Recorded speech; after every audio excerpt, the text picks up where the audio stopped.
friends, and welcome back to the Rewind podcast of Forward Church. Join us each week as we take a look back on Sunday's message and dig a little deeper into the conversations with those who are teaching across our sites at Forward. We want to invite you to be part of the conversation too. So if something we're talking about on Sunday morning sparks a question in you, head to our website, forwardchurch.ca/ask us, and submit your questions there. And we're going to do our best to engage with those questions in this space. With that said, let's jump in and get started.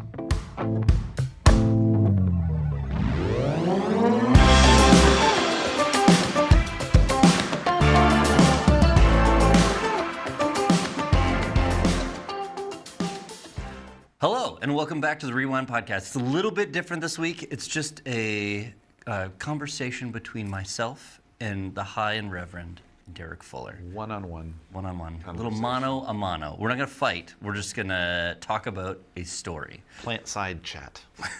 Between a couple of ferns, I believe. Don't Google that. So, the story today, we're switching into a new series. We're just renaming sections of the book of Luke. If we're shooting it straight here, it's Luke. I mean, I talked about that. I kind of brought us back into, hey, we've been walking through this book. And it's just helpful, I think, for us and collectively, and also for me to just kind of frame it in different because you do parts. You do that work. You do the heavy lifting of framing the series, and so you called this one Follow. Give us sort of the big picture overview of why. Yeah, this part that we're going to be in is really bookended by two stories. This first one that we were in today, where Peter, and we know from other Gospels, James and John and Andrew begin. Yeah, Luke and I are going to have some conversations about why I got left out of the story there, but following. And then ending with Jesus now calling 12 of the group of disciples that have started following him and picking 12 apostles who are going to be his kind of tightest knit, closest group. They're going to be side by side with him through the rest of the gospel. So, and there's a number of stories in between here. Like really all of this is it's calling to obedience and calling to following in different parts. Now, this first story, you grew up doing the church thing. I did. Northside Baptist, like that's North Broadway Baptist. Yeah. That's the right on Broadway. Makes sense. That's Derek. You give right on Broadway kind of vibes. So you've heard the story a couple of times. I heard this story. This was a Sunday school staple, for sure. That's a excellent alliteration and fair point. Yeah. So it worked great on the flannel board. That's true. We should have done this one for the Sunday School Unfiltered series. This was one of the ones that I thought about. Yeah. But not really like didn't really need to be unfiltered. I mean. Right. Yeah, it's pretty straight shot. Yeah.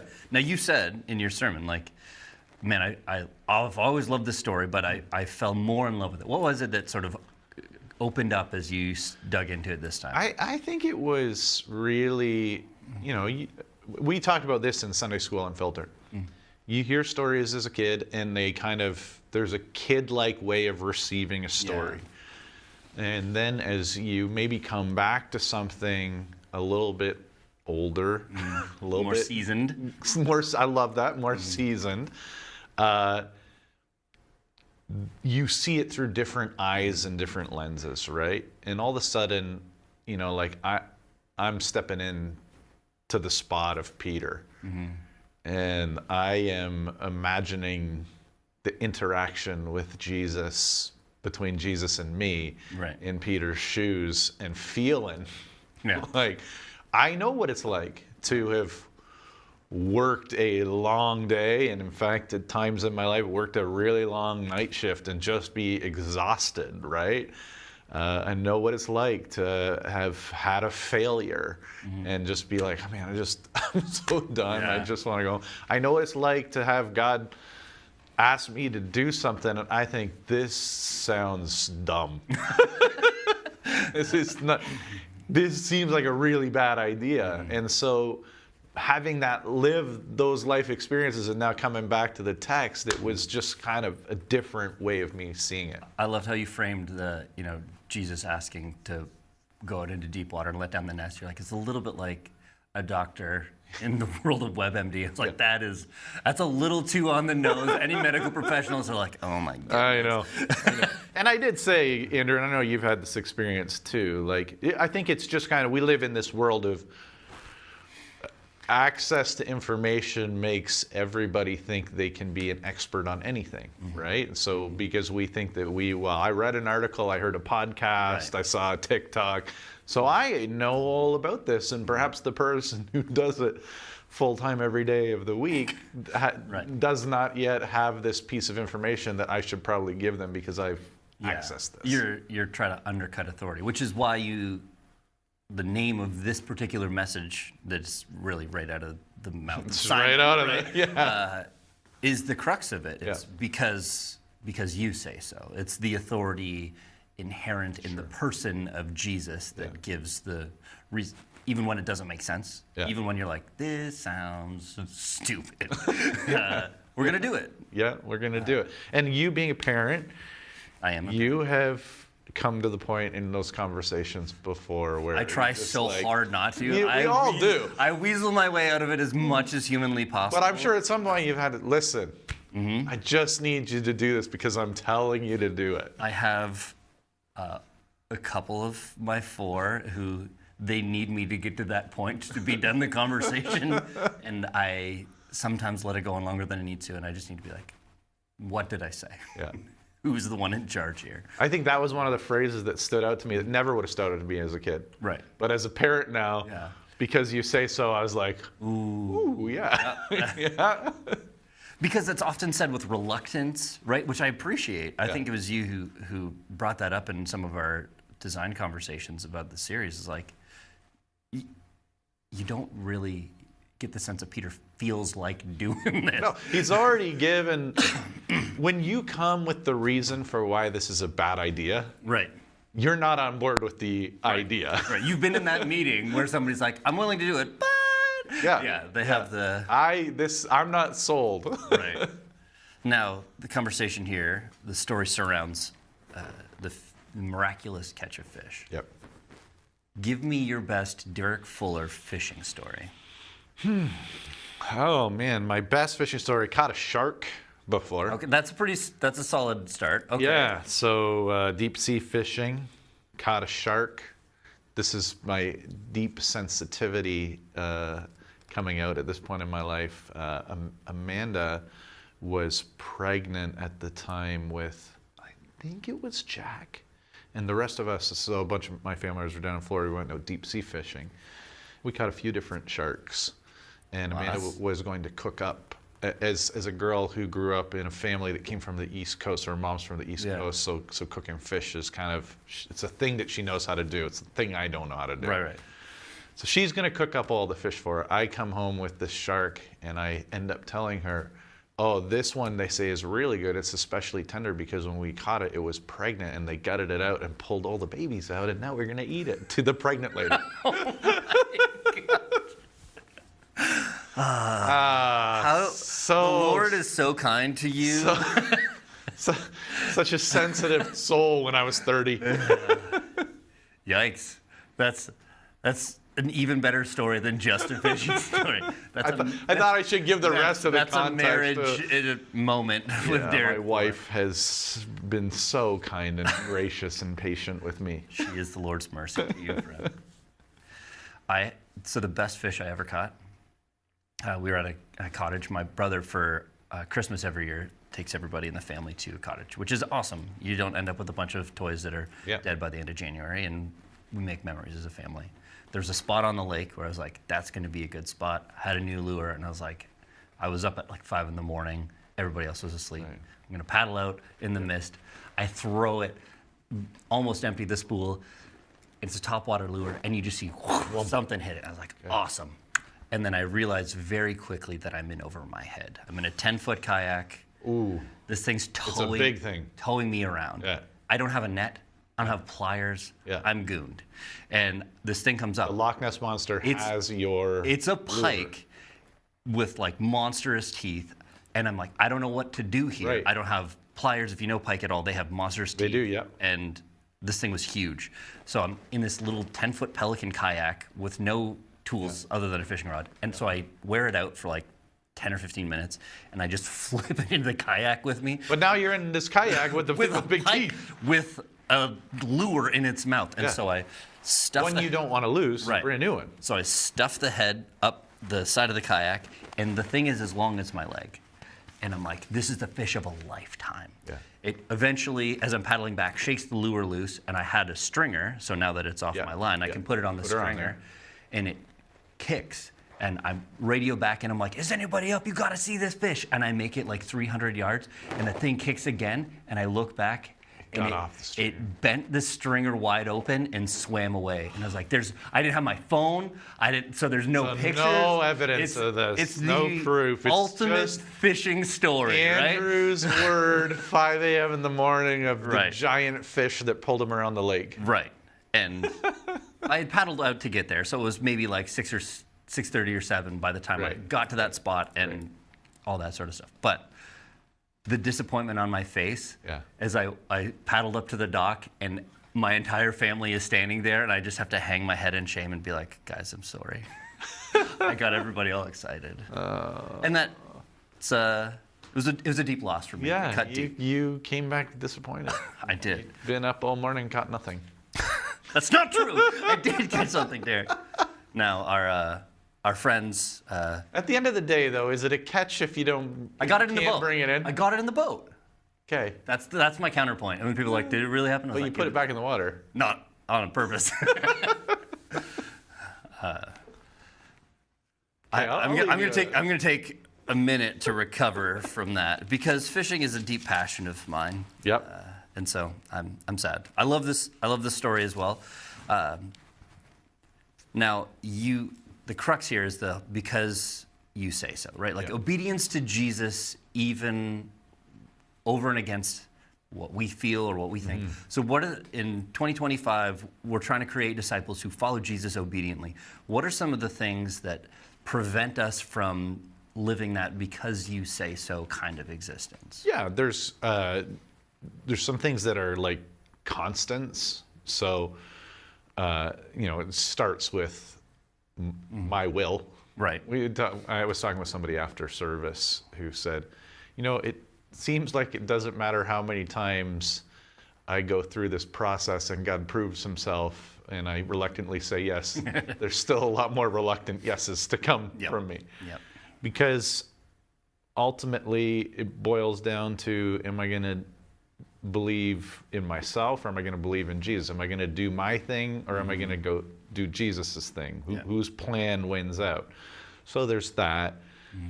There's cultural realities always. There's cultural values that are going to clash with. So help us pull some of those apart that are specific to 2025. Sure. I mean, I'll tell you one that I encounter a lot as a pastor is around the concept of the commitment of marriage. Okay. I touched on that one a little bit too. Yeah, that culturally we've come to believe that marriage is a self-fulfillment project, right? If you've been married, that's not true. Marriage is ultimately does this relationship make me happy right now? Which is kind of a difficult thing to hold on to over the course of 60 years every day. Because that's the goal, right? So that's the goal. It's also not, I've never heard the vows that a couple make be like, as long as you make me happy, I'm in this, and the moment you don't, I'm out. As long as it's convenient. As long as it's comfortable, as long as it's convenient, as long as it doesn't cost me anything. But we do live in a culture that says, man, if something's making you unhappy, if something's not convenient for you, like, what are you doing? Right. You should get out of it. And then we come to this reality of marriage in Scripture where Jesus says, what God joins together and makes one flesh, let nobody rip apart or sunder, right? And so we're like, that's a very different thing than what culture would have to say to me about whether I should stay in a relationship. And I think that's sort of the crux of what Simon is wrestling through here, right? Is in 2025, it would be like, well, actually, Jesus, it would be inauthentic for me to do that because I don't really feel like it. My heart isn't in this, so I can't do it. That's right. Right? But he's like, this seems dumb, but on your say-so, because you are actually the one, this itinerant preacher and carpenter, and I'm the professional fisherman. Doesn't make sense, but because you said so, Lord, let's do it. Yeah, I think the value of just beyond the relational realities, but just the value of comfort and ease in general, right? Is like, I think even oftentimes for me as a Christian, well, Jesus wouldn't, I don't think that Jesus would actually call me to do something that would be hard. And then you read the Bible. Right, and then you see Jesus says, if anyone wants to follow me, let him take up his cross. And you're like, ooh. Call to join with Christ in his fellowship of sufferings. Right? And as Christians, how can I put this? We've gotten really good at calling annoyances and frustrations persecution. Ooh, we're going here. Okay, all right. I just think that first century Christians would laugh at some of the things that I hear Christians talk about us being persecuted for these days. I'll tell you, like, even if the government decides at some point to take away charitable tax from privileges from churches, that won't be persecution. It still won't count. I mean, it won't be good. It won't be helpful. It's not something that I think would be a good thing, not only for the church but for society. But it's not give up Jesus or die. Right? Turn away from Jesus. Like, that's what we're talking about when we talk about persecution, is like, you're going to have to make a choice here. You're going to confess Jesus as Lord or Caesar as Lord. Yeah. You got two options. You got two options. And if you're going to choose to continue confessing Jesus as Lord, well, then it's on the stake for you, or fed to the lions for you, or on the cross for you. Right? Like, that's different. That's different. That's different. Than, like, and you're going to feel a pinch. And I've been in places where maybe not, I haven't necessarily been in cities and locations where it necessarily is going to mean death for somebody to confess Christ as Lord, but it may mean prison. It could very easily mean prison. It's going to mean losing their job. It's going to mean losing their entire family and friend structure. I know Tunisia is a part of the world where your heart has really been captured. I just read a Christianity Today article on sort of the governmental clampdown there, right, where they're really tightening the screws up and imprisoning pastors and Christian leaders and anybody who seems like a threat. And I've sat down with brothers and sisters in Christ in places like Tunisia, in places like Sudan, who have been inside of prison cells because they would not recant that Jesus is Lord. That's persecution. Right. We're nowhere near that at this point, but we do face inconveniences. We do face mocking. We may even face social ostracization from certain people in certain times. But we have to be really careful about how we throw around language, but that goes to just what we're talking about. I just don't think that. I think Christians in the West have a pretty low threshold for pain when it comes to following Jesus. I wonder if it's a little, we're getting way off track here, but it's kind of fun. It's a little bit like when you're talking to your 9-year-old or your 14-year-old, and whatever they're experiencing is for them the greatest loss or injustice in their life. Sure. But they haven't matured to the spot where they can endure those things with greater patience. I think it's a very apt comparison, and the problem is I don't think that we necessarily see ourselves through that lens as a 9-year-old or 13-year-old, right? Right. That's the bigger problem. It's the lack of maturity and experience where, if we're going to rejoice with Christ in the fellowship of his sufferings, that's part of our maturation more into the image of Christ. And so rather than decrying persecution or whatever, say like, how would he count me worthy to suffer for him and with him, right? To see that as a step of obedience that doesn't necessarily lead to happiness or comfort or convenience or whatever the cultural goal is. How about you, Andrew? Anything you see where you're like, this is where it gets inconvenient and costly to follow Jesus in our time? I actually, I think you nailed the bigger ones that are when you're looking at a cost-benefit thing. I think a lot of it's just distraction. I think the start of the Wilderness series, we did this as well.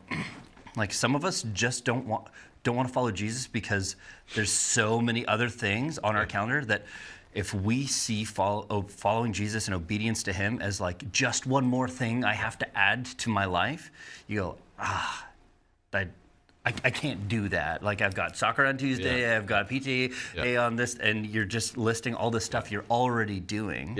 Which is what I love about the end of the story, where Jesus says, now you're going to be fishers of men, right? He's going to take and not add this on. It's, I'm going to redeem and reorient all that you have. Our good friend Larry, who in all likelihood is hanging out with us right now live. No, he won't. He's not, because we're filming at a different time. So he's going to be totally... He's going to get an alert and freak out. He's going to go up. He's going to think this is live. It's not. Sorry. One of the things he wrestled through was having to surrender so much of who he was, but then when he came to see that Christ created him with purpose and design, and I think there's a lot of people who are like that. I don't want to have to surrender all this stuff, Jesus, but when you find that as you lay that at his feet, he breathes new life into it and restores it and brings you back to the beautiful original design he created. We'll get more into this when we get to the 12 apostles that get called out, but I think that's a great point, Andrew, I've talking to Larry, and I know one of his big concerns is I'm just going to be like this drone, right?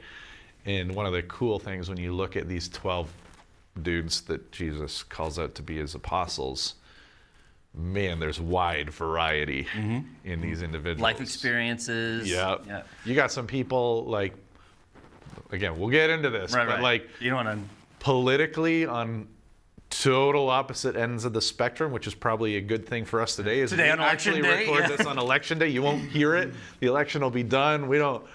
But with right at the beginning, right at the very beginning of Jesus beginning to form his church and the foundation of his church with the apostles, he picks radically different people who are radically different in their political affiliations and invites them in. You've got Matthew, who was a co-collaborator with Rome as a tax collector. Right.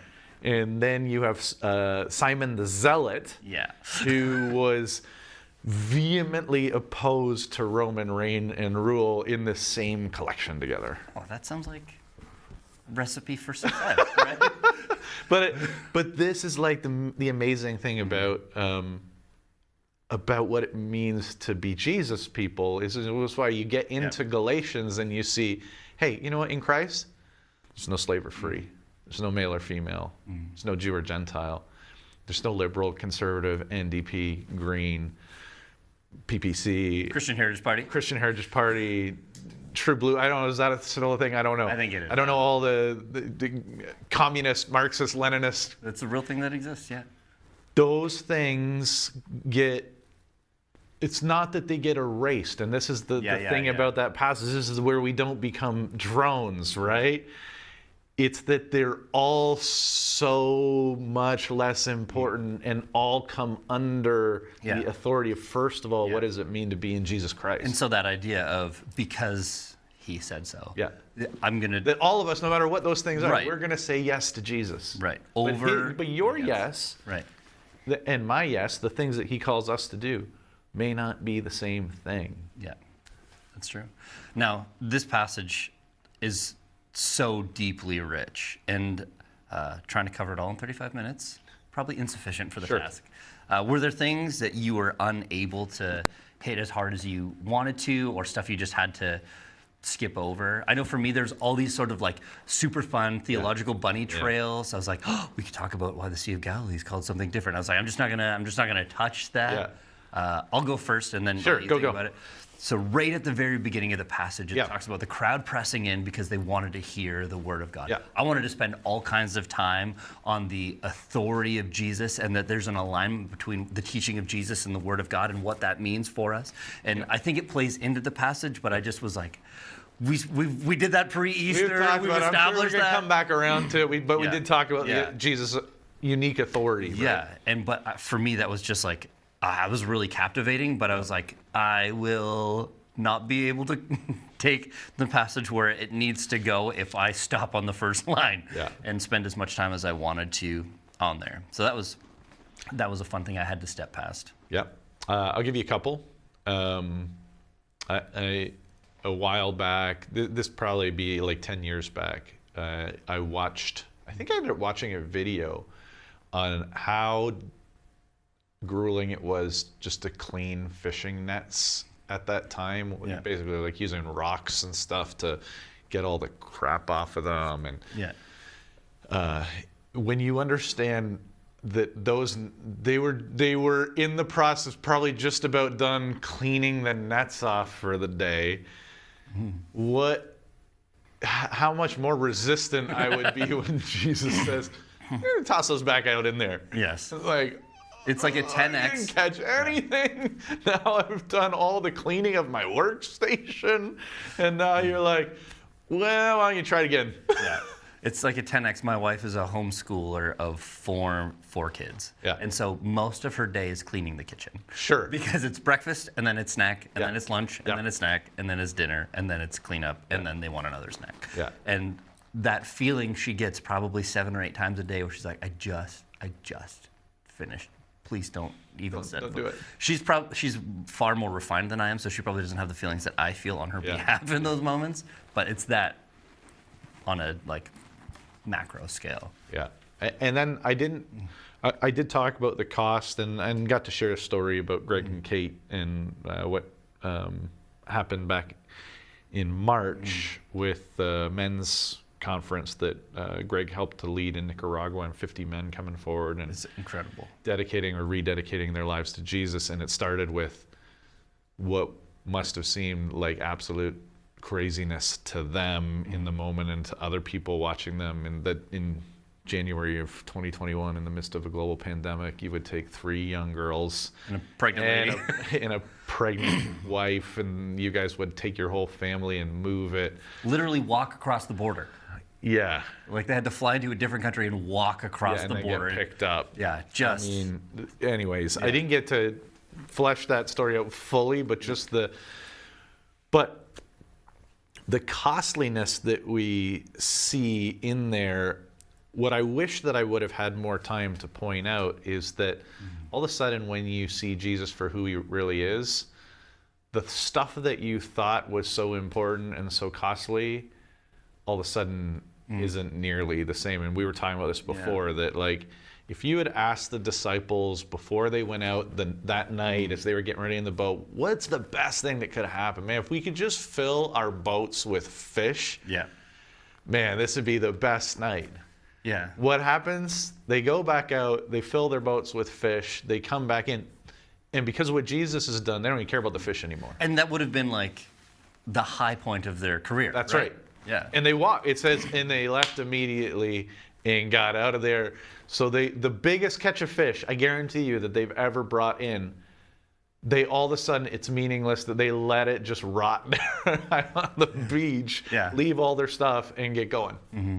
To follow Jesus. I mean, I wish I would have talked about how when we start to really see Jesus, we realize how the things that we think are so valuable really aren't worth very much in the big, That's beautiful. in the big scheme of things. I love that.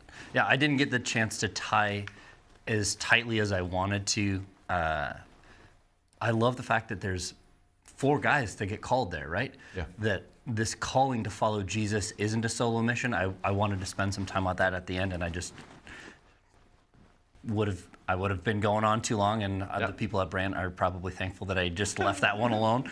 But yeah, there's this beautiful... You'll get there, man. You'll get there. Yeah, but it does... We got some stuff coming up. There is this beautiful reality that, like, even as they're dragging the boats in, they have to call in other people. Yep. And when they get there, it says that Peter saw, and then James and John also saw. Yeah. They together had this realization. And, like, you know, one of the most fundamental things when I first started following Jesus was the community of people around me, and to realize, like, as I'm learning what it is to say yes to Jesus, brothers and sisters in arms walking side by side, calling those things out in you and calling you back to faithfulness, man, like, that's a critical piece of the journey. So we'll get into that another day. Yeah. But yeah, that's another thing I would have loved to spend a little more time on. I think maybe one other thing, and I was thinking about this driving home, I wonder how much, I mean, because this story, although we've had a break here and kind of broke it, we just left the story with Peter, right? In Peter's house, and Peter's mother-in-law getting healed. And I wonder how much that was part of his faith-building journey to be able to say yes here. I didn't even connect those dots. Moment when Jesus calls him to do something. Well, I mean, there is something different about this guy, right? I've seen him do some stuff. Right. So if you say so, and I think the whole idea that, like, faith builds, and God is gracious in that he usually allows us to take a step before he calls us to take another bigger step. That's good. That's good. Well, that'll preach, Derek. That's a message there. Well, we only have time for one. Right. So. That's right. I'd love to end, for those who either weren't with you in Cambridge or hanging in Brant or Kitchener, you told a really cool story that I just feel like was such a practical example of saying yes to Jesus even when you're like, this doesn't make sense, and I don't really feel like it. I'm not into both of those realities seem to both be true. Yes. So I'd love for you to tell that story, and then I'll just send us out of here. Yeah, I had a moment last week where I woke up. It was about 2 a.m. in the morning, and usually I'm pretty good at falling back asleep. Like, and I'll just like, oh, it's 2 a.m. Okay, not time yet. Sleep. It's not time. And although I wake up a number of times at night, the blessing for me is that I don't tend to stay up at night. But as I was like, I'm just gonna go back to sleep, I really felt a prompting from the Lord. Now, this was not a audible voice, but it was definitely an internal, like, this is outside of me. This is not like...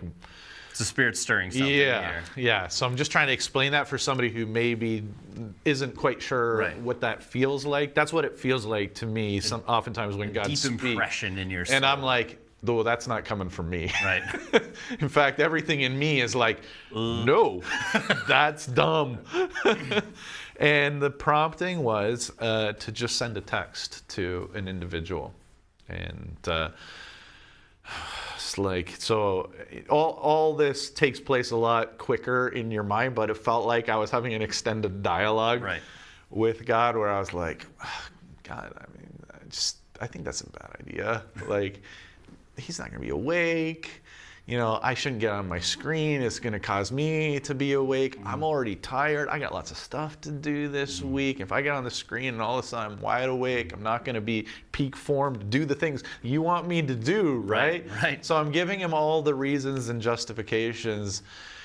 And then ultimately I'm like, okay, Lord, I will send the text, pick up my phone, send a text, and really quickly back, I see the 3 bubbles come up, and I'm like, oh, wow, yes, he's up.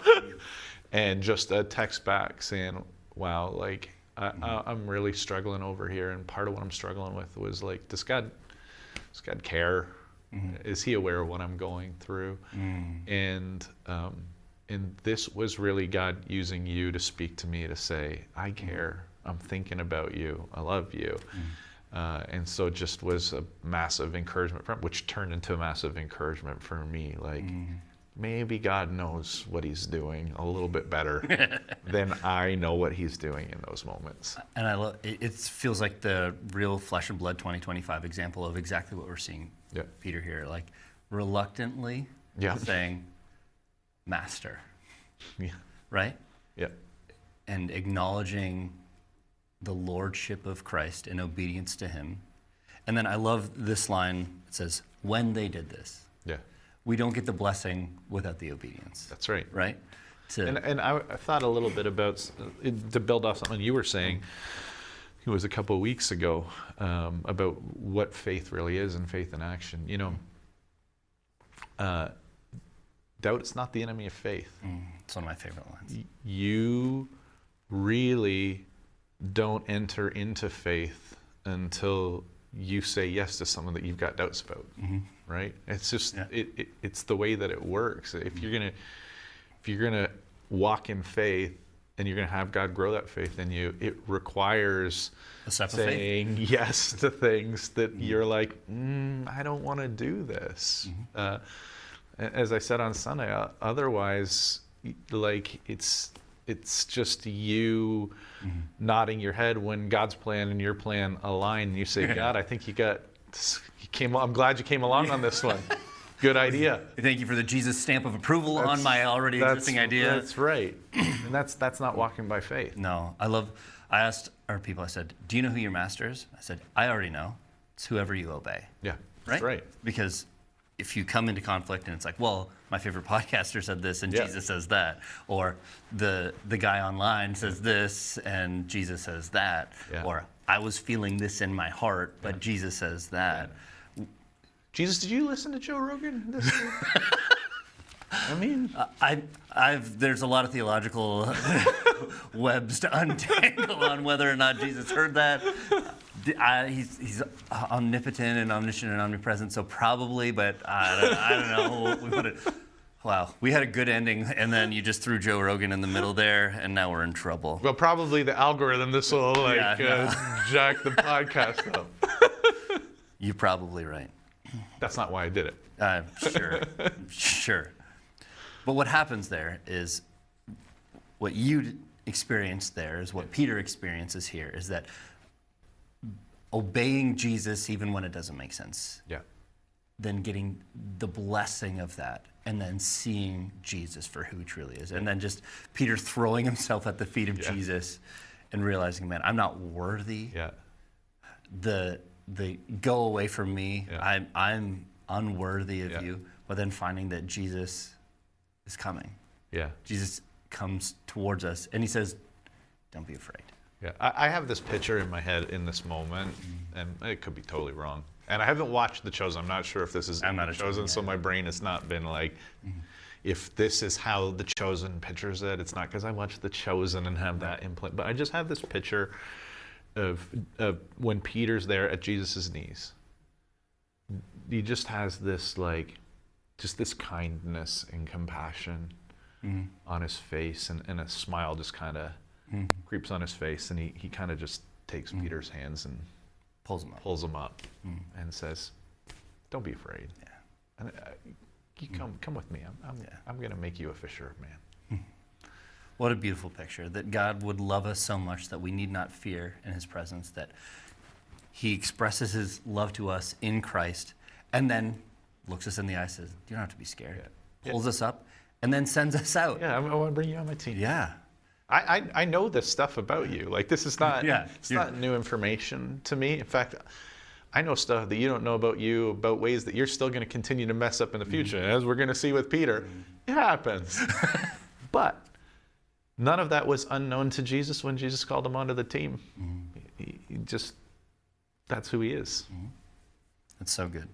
And so, friends, as we learn to walk in obedience to Christ, as we learn to live this out and walk it out faithfully, learn to say yes to the Master even when we don't feel like it, we can experience the blessing of obedience to Jesus and find that we don't need to fear, and we get sent out with purpose, living out our everyday, restored, redeemed, and sent out on a rescue mission for Jesus. And that for me, that feels like worth doing. So let's go do it, team, and we'll see you next week.